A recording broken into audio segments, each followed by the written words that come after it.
Muy buenas tardes, compañeros, ¿cómo están? Muy buenas tardes, compañeros. Les saluda su amigo doctor Sergio Jesús Quiroz Valdés, Checo Quiroz para ustedes. Compañeros, pues me es grato estar en contacto con ustedes con la finalidad de seguir trabajando lo que es la orientación en la intervención pedagógica de manera científica.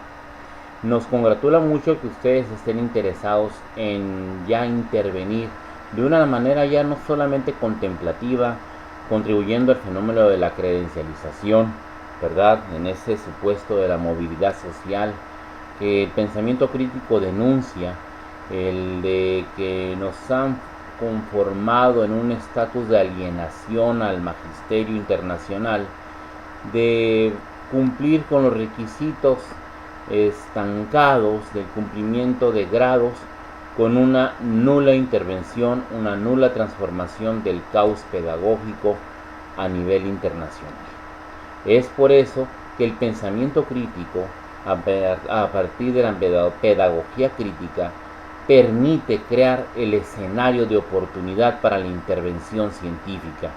Ya es hora que el docente intervenga científicamente en el ramo de la pedagogía para resolver su cotidianidad y aparte de la misma poder entonces darle una intención emancipatoria y poder entonces con la pedagogía crítica y la educación popular lograr mejores escenarios donde los yugos y las manipulaciones de un servicio y unas funciones limitadas teledirigidas de la educación sean rebasadas para una mejor humanidad, un mejor mundo que es posible de acuerdo a nuestro lema. Es entonces pues que la finalidad de la pedagogía crítica de este doctorado es que ustedes intervengan para entonces erradicar contextos hegemónicos, para erradicar posturas y perfiles alienados y poder entonces brindar posturas emancipatorias de propias transformaciones y mejoras de los contextos de los propios educandos. Por ello es entonces a grandes rasgos que se oye tan bonito esto, que a la hora de los trancazos, a la hora de operar, a la hora de los catorrazos duros, la cuestión es ¿cómo le hago? Bueno, es necesario entonces cumplir con los rasgos y los protocolos científicos, toda vez que nos enunciamos como científicos. No somos anárquicos de la cientificidad, somos aportadores, constructores teóricos de la realidad cotidiana y no nomás denunciamos lo que develamos, sino que también construimos la propuesta de intervención para la transformación. Decía Freire, no hay denuncia sin anuncio, no hay protesta sin propuesta. Ese es nuestro lema también, como pedagogos científicos, reales interventores científicos en la pedagogía. ¿Y qué no está relacionado con la pedagogía? Contesten ustedes, como hemos visto en los aportes epistemológicos con el pensamiento crítico, no hay disciplina aislada, no hay hecho aislado. Todo hecho social atrae, hace un reclamo de una multidisciplinariedad, una multidiversidad de las disciplinas para poder ser agotado en su explicación y por qué no, una vez que se tengan los sustentos teóricos, puedas entonces tener elementos para diseñar las bases de un proyecto de transformación, un proyecto de educación popular. Esa es entonces nuestra finalidad, la transformación de eso que no se ve a flor de piel y que reclama ser intervenido. Esa es nuestra postura. Por ello entonces, compañeros, nosotros en el Instituto McLaren de Pedagogía Crítica hacemos y nos sumamos al abordaje y al protocolo científico y contemplamos que todo trabajo de investigación tiene en un primer momento una estructura organizacional de 4 capítulos. Un primer capítulo que se viene a definir como la definición y construcción del objeto de estudio, que viene siendo entonces el planteamiento del problema, la razón de ser de una investigación, la razón de que una gran complejidad de protocolo, de acciones científicas, tengan razón de ser para poder llegar a la episteme y poder entonces sustentar con factibilidad 100% para la real transformación. El segundo capítulo viene siendo el debate teórico, la fundamentación teórica que contribuye a la aportación explicativa del problema denunciado, construido pues. Es entonces donde el interventor, ahora tú, vas a generar un debate teórico, una dialogicidad teórica entre no contemporáneos y contemporáneos, para poder entonces dar los aportes y las posturas de quienes se han preocupado por abordar la sintomatología de este problema, ¿verdad?, que tú estás denunciando en un denunciado o en un cuestionamiento.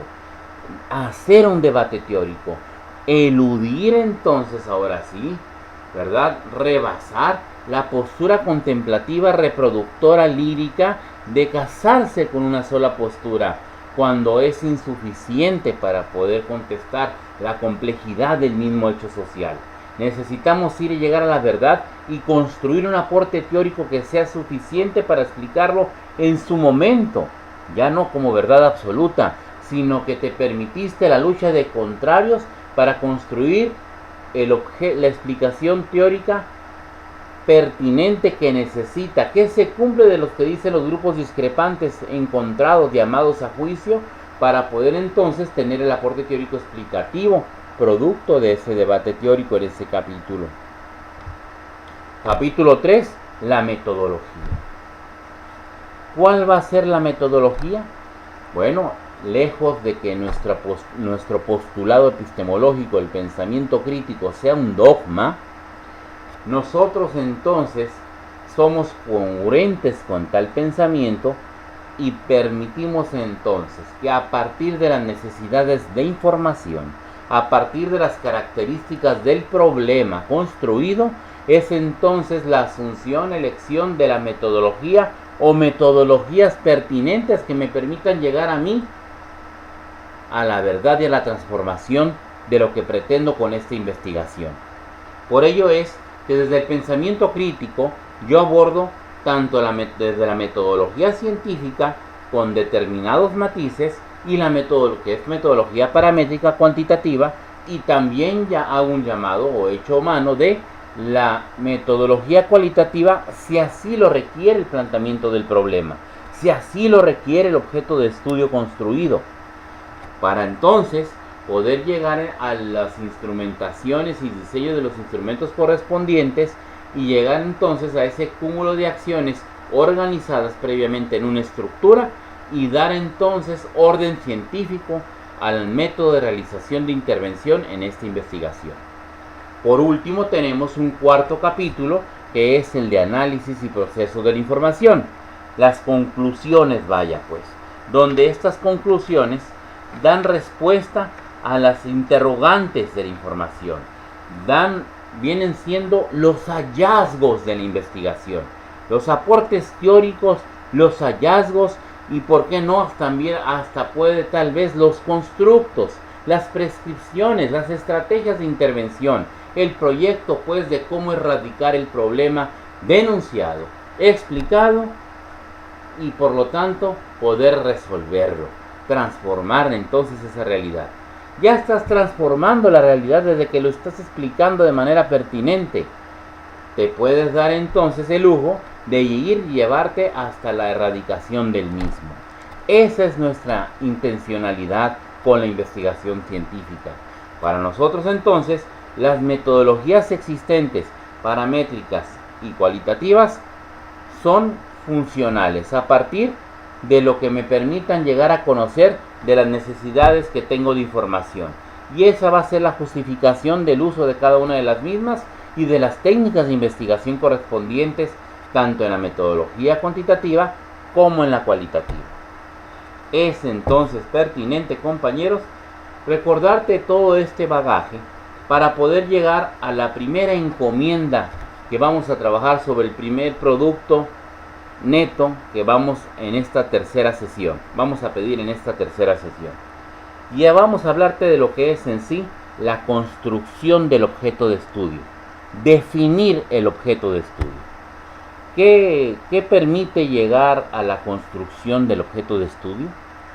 ¿Cómo llegar a esa denuncia de un problema que se padece, que no se ve a flor de piel en la disciplina social? ¿Cómo llegar a ese cuestionamiento que pone en incongruencia lo que se está manifestando y por lo tanto nadie lo responde? ¿Dónde está la respuesta? ¿Dónde quedó entonces y dónde está ese saber que hace falta de esa problemática no vista y que ahora se denuncia gracias a que tú al hecho doméstico social le estás dando una relevancia científica y epistemológica que le da una relevancia científica a ese hecho social, una importancia de escudriñirlo, de develar en él cuál es el cáncer que padece ese contexto a partir de una sintomatología, una situación problemática, pues, comprendida por varios síntomas, indicadores, evidencias empíricas, que no sé cómo llamarle en un primer momento. En la teoría de la complejidad, Edgar Morin hace alusión a esto cuando emergen los hechos sociales y son complejos. Y esto es cuando los hechos sociales son complejos, tienen 4 características: innombrables, impensados, indisciplinados y anormes. O sea, no se les había ocurrido a nadie. Segundo, no saben cómo nombrarle. Tercero, no hay disciplina que los aborde con exclusividad y por tanto no tienen normas de cumplimiento porque no se cumple cuando hay esto, hay aquello y por lo tanto no hay cómo normarlo y controlarlo.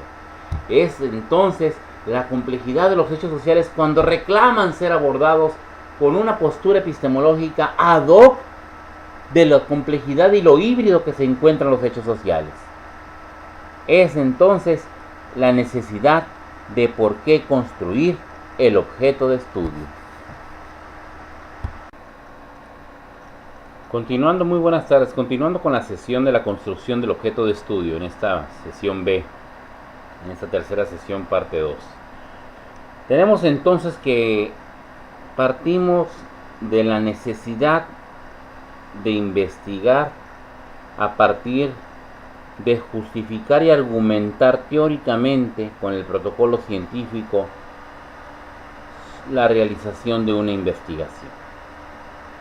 El hecho en sí necesita entonces ese hecho social cotidiano aparentemente doméstico, reclama ser abordado científicamente para develar en él la esencia problemática que permite entonces tener fundamentación para hacerse valer en el campo científico y ponerse sobre la mesa, ya que muchos otros no lo han visto de la misma manera como tú lo ves, a partir de que estás develando su naturaleza científica, su argumentación problemática sustentada teóricamente, un hecho cotidiano, indefenso, totalmente con una apariencia de inofensivo.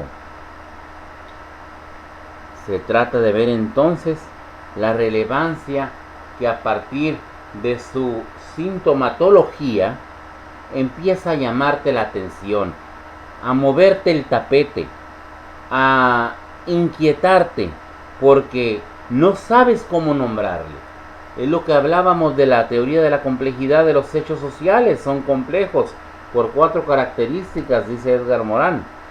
Son impensados.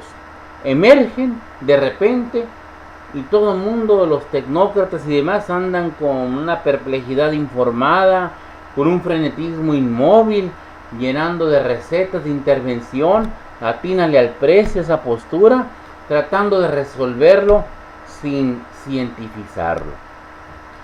Segunda, decíamos, son innombrables, no hayan cómo nombrarle, reclaman entonces a partir de ese lenguaje de nomenclatura no recurrir al lenguaje nomológico deductivo, sino crear el nombre al padecimiento, Es como en la medicina, necesita esa enfermedad, ese cuadro biológico, ese cuadro científico, ese cuadro clínico, necesita tener nombre, necesita ser estudiado científicamente para poder tener una nomenclatura argumentada, y si la existente no es suficiente para nombrarle y poder prescribirle por consecuencia, entonces hay que generar el conocimiento que lo denuncia como tal, para entonces poder prescribir la erradicación del mismo. Es por ello que en un primer momento la sintomatología le vamos a llamar situación problemática que llama tu atención, y esa es la que vamos a permitirnos entonces indagarla, abordarla científicamente en un primer momento, para conocer entonces de qué se trata. Se trata de algo que no permite a los maestros trabajar con libertad de cátedra, que hay un estrés, hay un ambiente de un colectivo totalmente ajeno a la socialización y a los valores y al respeto humano. ¿Qué es eso que clama y llama tu atención? ¿Por qué está compuesto? ¿Qué es la necesidad a dónde lleva la necesidad de abordarlo? ¿Por qué se justifica por qué clama ser abordado por ti? ¿Por qué te permite entonces llamar la atención y dedicarte a ello y ver para allá, a esa situación problemática? Y por lo tanto necesitamos justificar la intervención al mismo, pero de una perspectiva científica, de una perspectiva epistemológica crítica, que a partir de brindarle relevancia científica te permitirá a ti develar su esencia problemática. Es por ello que en un primer momento para construir el objeto de estudio se presenta la situación problemática. Digamos que es el número 1, presentar la situación problemática. ¿Qué es lo que se quiere conocer? ¿Verdad? Es entonces decir a qué obedece, qué es, por qué la comprende, en dónde pasa, a quiénes le pasa, quiénes la sufren, y poder de esta manera entonces decir en un párrafo su necesidad de ser explicado, de ser abordado científicamente, viene siendo su justificación. ¿Por qué necesita ser abordado de manera científica con una investigación donde la gestión se ve rebasada, donde la intervención estratégica prescriptiva a manera experimental se ha visto rebasada, y por lo tanto no queda otra más que intervenir con una investigación científica en esta situación problemática? Ese es el número 1, justificar la situación problemática, ¿verdad? Para obtener entonces punto de partida. Número 2. En el número 2 viene entonces, el número 2, que viene siendo el subtema o la parte 2 dentro de la construcción del objeto de estudio, se va a hacer lo que le llamamos antecedentes históricos del problema. Viene a dar cuenta de lo que es el problema, cómo ha venido evolucionando, no es la historia del mismo a lo largo de la humanidad, no, es la historia del mismo desde una perspectiva clínica médica similar, cuando empezó a emerger en la comunidad o en el contexto donde tú te diste cuenta del mismo.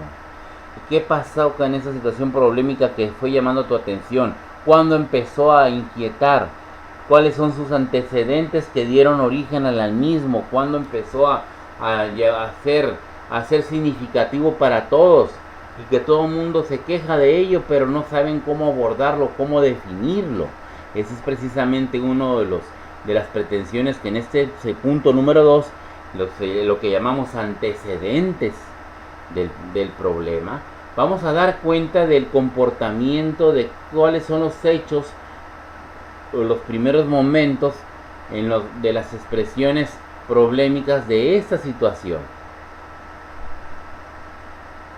En este momento entonces vamos a dar cuenta de todo lo que fue, qué son esas situaciones, cuáles son esos síntomas que comprenden cómo han emergido a lo largo de la historia de que te diste cuenta del problema, los antecedentes del problema, cómo han ido emergiendo, qué emergió primero, cuándo fue el primer suceso que aconteció, que empezó a llamar la atención y que no hubo salida al mismo, donde puso en cuestión la postura científica de los docentes en el contexto, donde los planes y programas no fueron suficientes para abordarlo, sino al contrario, ha sido entonces una intencionalidad, digamos, estéril, en el sentido de que este problema que hoy tienen empezó a emerger a lo largo de hace 3-4 años de esta manera, con estos indicadores.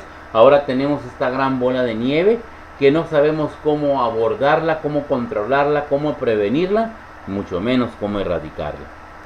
Es dar cuenta de cómo empezó a aparecer este planteamiento del problema. Bueno, decirles también que en este sentido vamos a dar cuenta en el número 3 de lo que es los registros científicos de este planteamiento del problema. Viene siendo entonces lo que llamamos las expresiones empíricas del problema. Como número 3, las expresiones empíricas del problema. Todos los síntomas que comprenden esta situación problemática, cómo han sido registrados en otros contextos, qué medidas, quién los ha medido en otros contextos, en otros países, en otros lugares, en otras escuelas, quién los ha medido con instrumentos científicos, hecho investigación al respecto, y que trae por lo tanto a colación la importancia y la relevancia de dar cuenta de ello a partir de los últimos 5 años a la fecha. Quién ha tenido la disposición, quién le ha brindado la relevancia, la importancia, quién se ha dado tiempo pues de investigar científicamente y medir estos síntomas. Tal vez no la misma situación problemática, pero sí los mismos síntomas, las mismas evidencias, que es lo que en este apartado 3 necesitamos dar cuenta de ello. Necesitamos dar cuenta de cuáles son los niveles de aparición, los niveles de frecuencia, los niveles de intensidad, la estadística, vaya pues, de todos estos, de este cuadro clínico, de toda esta sintomatología por separado en otros contextos, no nomás en el contexto propio. En este punto entonces vas a hacer una investigación ya, de a ver qué datos, cómo está, digamos, la falta de tareas en primaria, en otra primaria, en Lyon, Francia, en Jalisco, en Tapachula, Chiapas, quién ha tenido registros sobre las pinteadas de los alumnos en secundaria, en tercer grado, a punto de graduarse. Toda esta sintomatología que necesita ser registrada y dar causa y dato de ello, hay quienes lo han hecho. La cuestión ahora, el desafío es tráiganlo a conocer para que me des entonces los registros en otros contextos de la emergencia de este problema. Me estás llevando de la mano pues a darme entonces a la denuncia de lo que tú quieres llegar a denunciar, este planteamiento del problema. Entonces tenemos esta sensación muy interesante donde vamos a ir de la mano para permitirnos construir el planteamiento del problema, la denuncia del mismo. Vuelvo a repetir, construcción del objeto de estudio o su definición viene comprendida en los siguientes términos. Número 1, justificar qué es lo que tú requieres investigar. Justificar qué es lo que necesita ser investigado.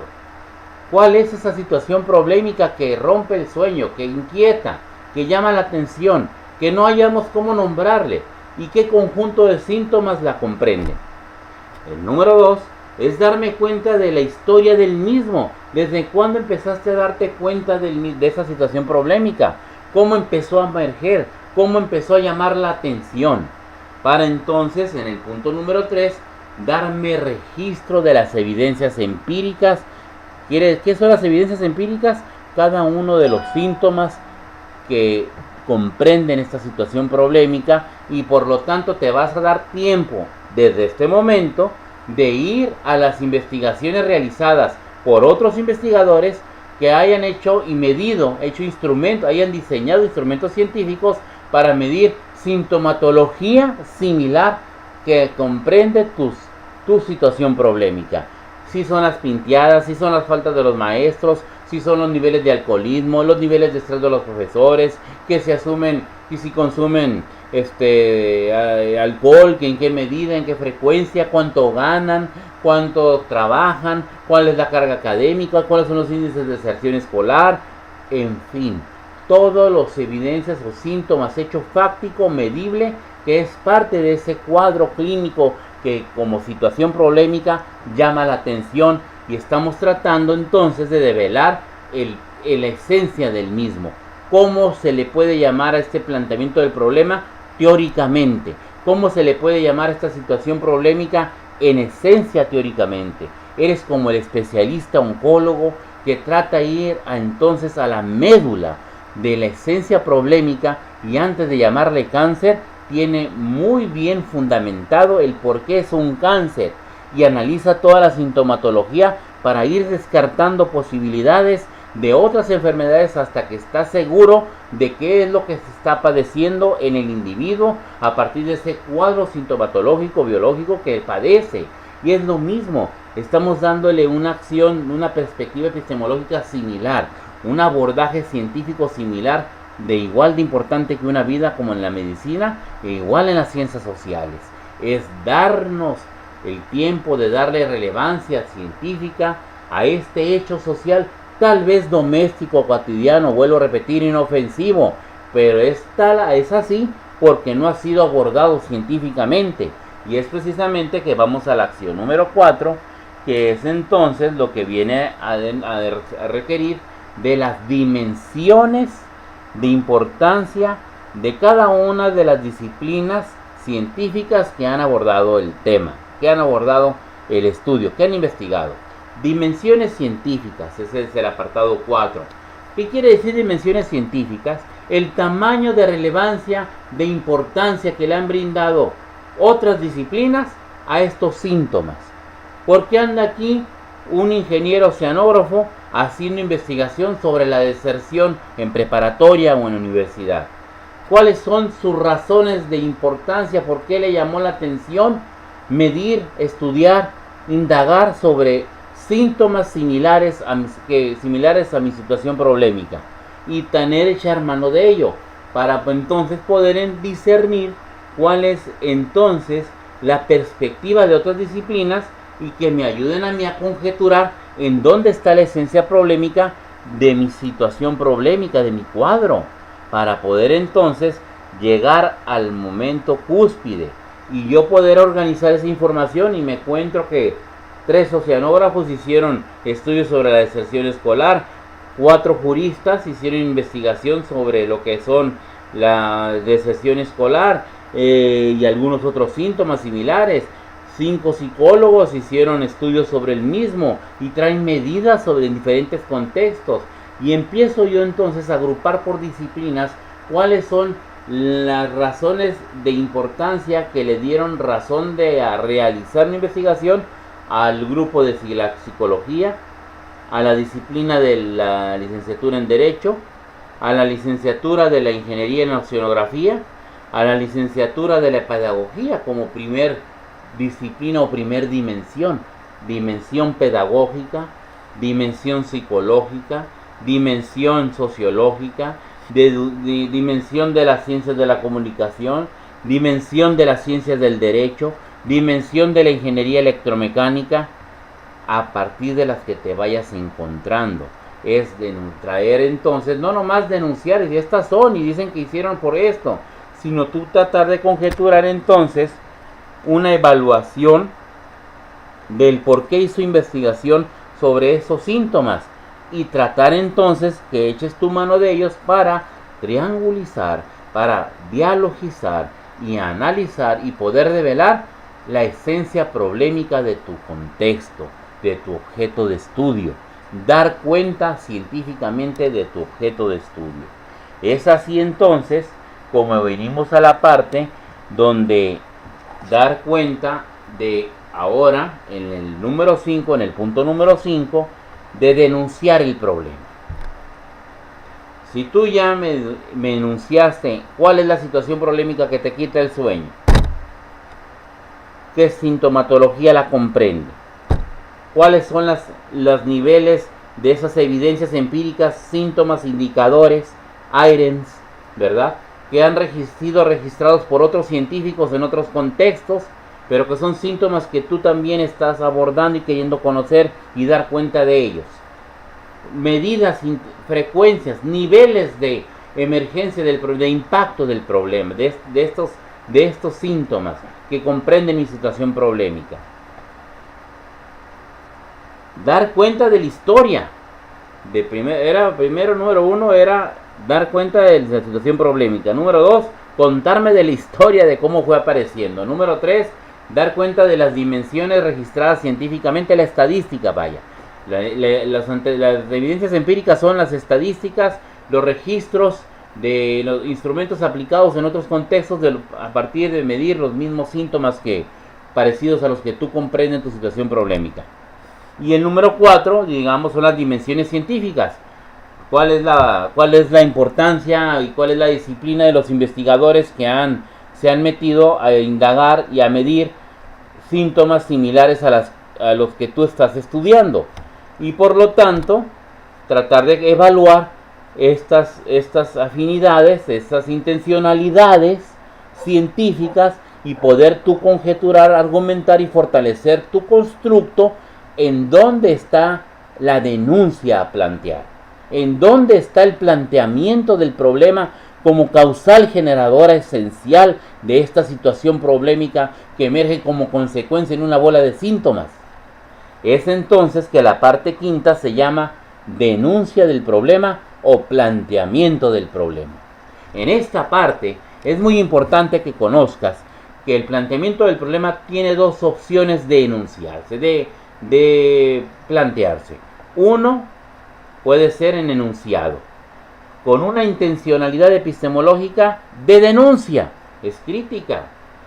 Lo voy a redactar en un enunciado u oración, pero tiene en su redacción una intencionalidad que denuncia. O también puede ser en otro formato que puede ser de pregunta, redactarse en forma de pregunta, pero con una intencionalidad de cuestionamiento. Pone en cuestión la lógica formal. ¿Por qué si hay A y hay B no resultó C, sino que hay Z? Ese es el cuestionamiento.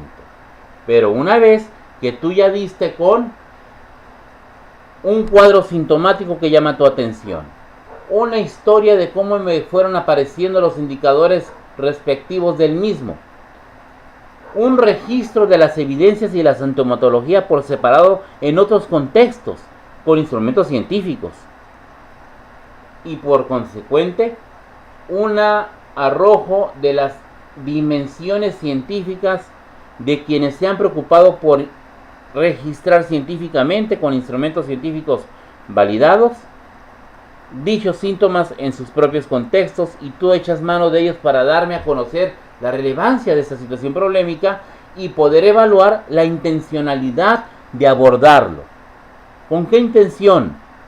Porque no creo que haya sido doméstica, cotidianidad así, superflua, de vanidad. La intencionalidad ha sido una intencionalidad pedagógica, científica, que estuvieron llamando la atención de dichos investigadores para llegar a una esencia problemática, para poder entonces definir lo que se quiere erradicar, pero antes de erradicarlo se necesita explicarlo, y antes de explicarlo se necesita tener muy bien fundamentado teórica, científicamente, la denuncia del mismo o cuestionamiento del mismo como planteamiento del problema, como definición del objeto de estudio. Eso es precisamente las acciones que comprende realizar la construcción del objeto de estudio. Y por ello, en esta sesión vamos a empezar con esta actividad. El producto consiste en los siguientes, próximos a describirse en un tercer video, en el video C de esta misma tercera sesión. Muchas gracias, ahorita nos vemos. Continuando con esta sesión, con esta tercera sesión para el próximo, que es 14 de mayo, ¿verdad? este próximo 14 de mayo. Vamos ahora a las tareas, a los productos de esta tercera sesión. Bueno, vamos a empezar lo que es la construcción del objeto de estudio. Y en esta construcción del objeto de estudio vamos a lo que son las siguientes actividades. Número 1, vamos a enunciar la situación problemática y a describir en un párrafo la composición de la misma, así como sus síntomas y evidencias que la comprenden. En número 2, vamos a asumir o identificar, a relacionar nuestra situación problemática con las líneas de investigación que ostentamos desde el pensamiento crítico. Vamos a echar mano de dirección escolar, de administración y gestión, de psicología educativa, de didáctica, de pedagogía. ¿De qué líneas de investigación echa mano tu situación problemática? Necesitamos especificarlas como número 2. Número 3, vamos a dar cuenta de este historial de antecedentes de esta situación problemática que llama tu atención. ¿Cómo te diste cuenta? ¿Desde hace cuánto empezaron a llamar la atención sus indicadores, a emerger, a inquietarte, a llamar la atención de esa comunidad donde tú trabajas, de donde esos alumnos, de esos padres de familia, de esa comunidad escolar? ¿Cuándo empezó a dar razón de ser? ¿Cuándo empezó a clamar? ¿Cuándo empezó a llamar la atención? Ese es el número 3. El número 4 viene siendo entonces dar cuenta del registro científico de cada uno de los síntomas en otros contextos por otros investigadores, por otras investigaciones. ¿Cómo se ha medido? ¿Qué niveles, qué frecuencias, qué estadística tienen esos síntomas en otros contextos? Y como número 5, vamos a dar cuenta de lo que son las dimensiones científicas. Quiere decir, ¿qué disciplina ostentan los investigadores que han registrado esas evidencias con instrumentos científicos? Tanto paramétricos como cualitativos, bueno, más que nada paramétricos, ¿verdad?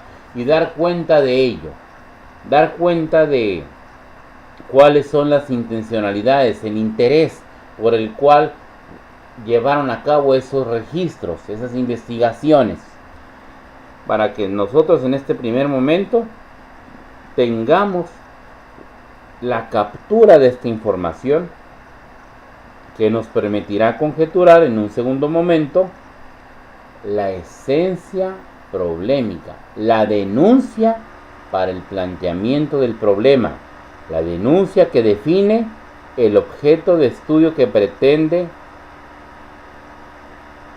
estudiar y erradicar esta investigación que ahora tú estás realizando. Daré instrucciones por escrito, por correo electrónico. Estate al pendiente de ello. Me es grato saludarte y estamos a tus órdenes en el correo electrónico por este medio. Muchas gracias. Muy buenas tardes.